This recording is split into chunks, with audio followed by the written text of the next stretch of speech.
my tax money. Thank you. Thank you. Thank you. The next individual is Mr. Harold Shaw regarding item 10, which is also Springfield. Would you like to speak now, Mr. Shaw? Mr. Council, thank you very much for allowing me to speak. I'm still concerned. I need some answers. I don't know if I get them from the city council or I get them from Monique. I took some pictures. I did fail to bring them in and show them all to you. I didn't have enough copies. They're in my truck. I only had like one or two, so I can't bring them all in and put them out. But I took some pictures in my backyard beyond my fence that I was told that if I do step out there, I'm trespassing. Is that true? That's one question. The second question I have, the weeds are getting taller than my 6-foot fence. Okay, I can take care of those if I'm allowed to. That's another question. There's question number 2. And the pictures I took, and I know with Sharon's area, the guys are doing a really good job of cleaning their area up, maintaining everything. But the property right next to mine to the left, their fence goes all the way to the privacy fence and it's locked in. So you can't get out. And then on their privacy fence, they put up, I guess what you call 3-foot chicken wire tight, and they put up the black mesh material right up against the fence. So there's no way they can go out that the backyard in the alley area that's supposed to be the easement and mow it and keep the animals from coming in. Because I've had 2 possum scales in my backyard already. Where they came from, I don't know. I do have dogs. But where the possum scales came from, the skeletons, I have no idea. But my main concern is, who's going to maintain that property? Is there an easement? We can't have 8 to 10 feet weeds, high, tall, damn narrow trees growing up against our fence. It's not safe. It's not medically right. It's a danger factor. But my question is, now I need answered, who takes care of that property? Do I get arrested from going out and cleaning up that area, or do I not? Those are the questions I need to be answered. And they need, not just from me, but from my neighbors on both sides of me and down the street. The only one that's taking care of them is the first section off of, off of Benzing one. They're doing a really good job. The other ones, yeah, they did build a fence, away from the easement, a nice looking fence. They spent some good money on it. But still, the grass is still growing all the way to our fence lines, and they're still tapped into our fence line. They didn't bolt into our fence post, but they bolted 2 inches away. So there's no way you can go. I'm also concerned about the way they made the drainage. I was born and raised in concrete. They didn't know exactly what they were doing. I am not an engineer, don't get me wrong. I am not an engineer. But if you want water to flow this way or this way, you don't put lines in it this way to slow the water process down. That's, top of my head, stupid idea. Excuse me, but that's how it really is. And that's how I talk. And I apologize for that, but that's what it is. But my main concern is the safety of our community, the safety of our houses, the safety of our fences, because when we get in there, it's going to rot in the wood, and then you have to replace the wood. And then if you replace the fence, are we trespassing again? Are we going to get a ticket? We're going to get fined because we're getting trespassing? So if the code compliance, Monique, these pictures, I've got them as much as last week. And I don't think anything's changed. I can check again every week if y'all want. But that's my main concerns. Safety and health. I just want to ask, the silk fence, the little black mesh, is it still there as of today that y'all know? You talking about That black fencing, the little. Oh yeah. That's still there. As of It's today? like, for example, Yeah, I've seen it. I just wanted to this is know our if it was- privacy fence, and right on the other side, like this piece of paper right here, That's where they got the fence and that's where they got the meshing, all the way across the backyard. So there's no way they can open up their gate and mow, trim. That's to and- be removed, and that's why I asked, because it was supposed to be removed by today. So So- that's all I needed to know. Thank you. So I was Mr. up there a week ago, I can recheck it tonight when I go home. We can, But I got pictures to show you where it's actually as at. far as the trespassing issues, you can speak with our interim police chief and they can look that up. And then, our code compliance officer is here this evening, so after the meeting, I'm sure that they can address those questions to you. That's my wife sometimes down here with the hoop. Oh, sorry. All right. Thank you.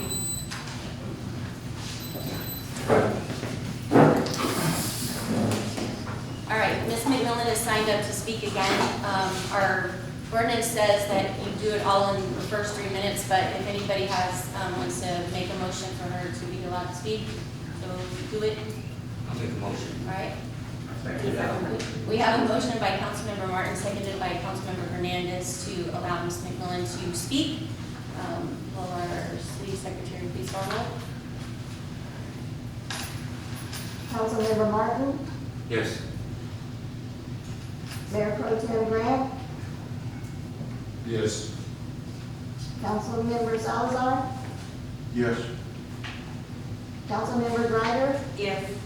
Councilmember Hernandez, Yes. Mayor Pierce. Yes. Ms. McMillan. When I paid my water bill last month, I noticed that 2 well-established live oak trees were removed from the parking lot. These trees provided shade, cleaned the air, along with protecting buildings from harsh winds and rains, and may be beneficial in preventing soil erosion. I have personally had mature trees removed from my property, and it is quite expensive. I'm requesting response from council as to why these trees were cut down, the cost to the taxpayers, who is responsible for this action, and will they be replaced? Thank you. Thank you. All right. It did. You want to reply to that? You want to reply to that? So the trees were dead. They've been dead for quite some time. We have a company right across the street who are tree professionals. They looked at them, we had them removed. It was paid for out of the maintenance budget within the building maintenance for City Hall. All right.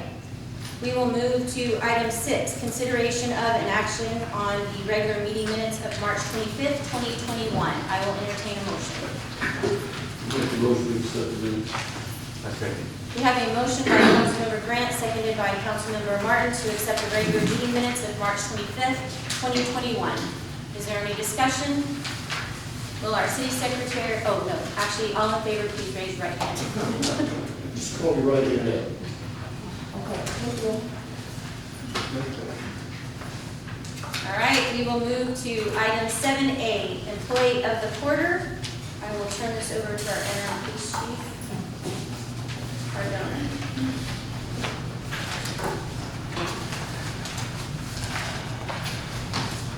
Good evening, everyone. We are here tonight to celebrate a very special person, Corporal Lackey. You come up here.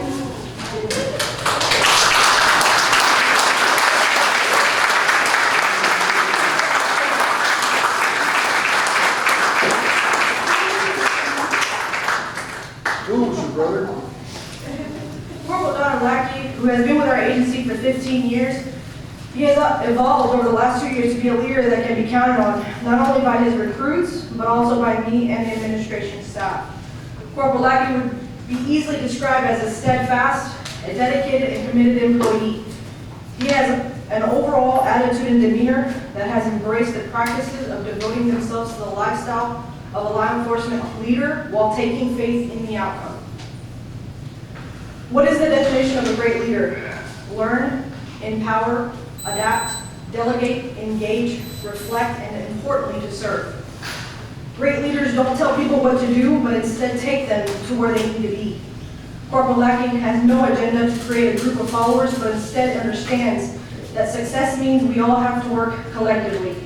One person does not win a war, an election, or a baseball game. Everything that we do in law enforcement is a team approach where each person understands the organizational goals and the roles they play. Corporal Lackey currently supervises 11 of our full-time employees. All those employees have different personalities, different backgrounds, and different interests. He handles them all with care, love, compassion, and a sternness at times. He has taken on an expanded role in the department administration without fussing or complaining, and has made himself a valuable member of my command staff. His willingness to learn and adapt has made him a reliable and trustworthy part of my team. As we all know, law enforcement is not a typical 9-to-5 job. Corporal Lackey can probably count on one hand the times he has been able to attend personal functions like Thanksgiving, Christmas, his own personal children's birthdays, and family functions. The sacrifices he's had to make in his personal life for the sake of our citizens show his unrelenting commitment to humanity. But why do this job? Why this career field? It was a choice to serve his community, a choice to dedicate his time and energy to protecting those who can't fend for themselves, a choice to lead a younger generation to have integrity, ethics, and professionalism in this difficult and unstable field of work. Corporal Lackey is a field training officer for our agency, which is a task in itself. On top of that, handles the schedules, reads all reports, which can take hours or days. Does uniform and vehicle inspections, disperses and instructs on new policies, takes on the importance of following rules and procedures. He's a mentor during hard times, and even with all that, still comes to do his job with a smile on his face and a welcoming attitude. Corporal Lackey, you have taken on my challenge to be successful and exceeded my expectations.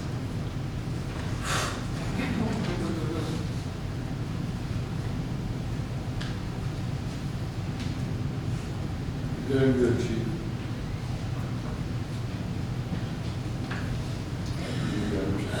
Thank you for everything that you've done for me and our team. You have made coming into work a pleasure, and it's been an honor serving you.